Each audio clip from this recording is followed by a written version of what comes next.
For ACUsports.com, I'm Grant Boone here with men's basketball coach Joe Golding. 86-75 New Hampshire over ACU tonight at Moody Coliseum. Coach, as you look at the offensive numbers, I think you'd take that every night, wouldn't you? Yeah, no doubt. I thought offensively we got kind of what we wanted. We were able to get the ball inside the paint. We outscored them in the paint, I believe, and so we were able to get the looks we wanted. We were able to get to the free throw line. We got some open threes. I thought our offense was not the problem. I think the problem was on the other side of the floor, and that's something we got to continue to try to get better at. When they made the run to begin the second half, your team protected the ball by and large tonight. But in that run they made, that's when you had your worst stretch of turnovers, and that's how runs happen, right? Yeah, and I thought we turned the ball over and we got them some easy baskets. And I just thought out of half they just got their first 4 or 5 possessions that they scored at the rim right there. And we're not going to make excuses, but that's a part of the floor where young guys and experienced guys, you got different people, and you're trying to get together to come on the same page, and the younger guys are trying to learn how to play every possession. Every possession matters.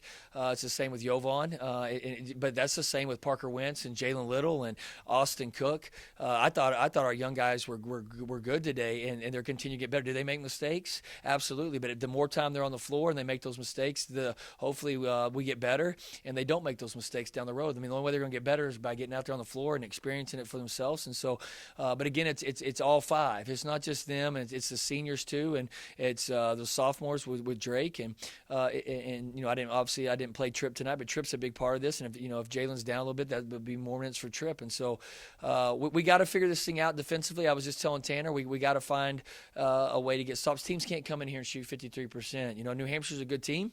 They got a bunch back. They're an experienced team. They're a hard guard, but you can't give up. I don't care who you're playing. You can't let a team come in here and shoot 53% on your home floor. You mentioned Jalen. Jalen Little went down in the second half with an injury to his lower body. Do you have any idea what it is? No, I have no idea. I was just talking to our trainer, and we'll hopefully get him to the doc and try to get it figured out. Hey, as I was researching New Hampshire, is it a huge stretch to say that they are 1 year ahead of kind of where your team is in the sense that they brought in a bunch of guys last year, won 19 games? You've got the nucleus for what looks like could be something really special here, but they're a year ahead of you. Yeah, I think, I was talking to their coach. He pulled me over right there at the end of the game and said some nice things. I mean, they were in a hole 2 or 3 years ago, and they were able to fix that in recruiting, and they were able to come down here to Texas and get some good players. Some of those players we recruited, they won the battle, and therefore they had a good year last year. And I talked a bunch with our guys yesterday, and I talked a little bit with our guys today. I mean, this is what we're trying to do. I mean, they had won 6 or 7 games. I don't know how many it was, but 2 years ago. And then they turned it and won 19 last year. And then that's a team. I mean, I would be shocked if they don't win 20. I think that's going to be a really good team.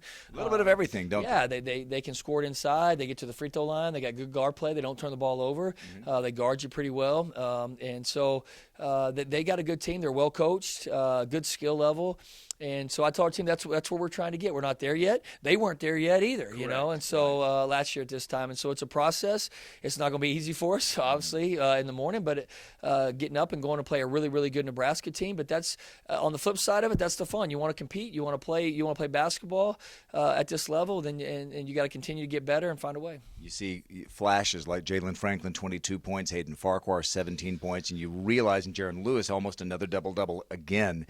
These are the guys who you're building around. You just mentioned it a second ago, tough turnaround. Early flight, you'll get to Nebraska for a 1 o'clock tip. I mean, Coach, they've been down a little bit the last couple of years. They're back up, aren't they? Yeah, I haven't watched them at all, and but they're good. I mean, Coach Miles does a tremendous job. I think they played Miami, was it the other night? Overtime. Played in an overtime game and played really well. So we'll have our hands full. It will be tough, but again, Grant, at this time, I know it's cliche to say this, but I'm worried about us. Yeah. We're trying to get better each time we get on the floor, and want to say thanks. I thought it was a great crowd. Thought it was really good energy in the arena, and so I appreciate that and hope to come back. All right, so it's ACU Saturday in Lincoln against the Cornhuskers of Nebraska. That's a 1 o'clock tip, and you can hear it on the ACU Sports Network. For Joe Golding, I'm Grant Boone for ACUsports.com.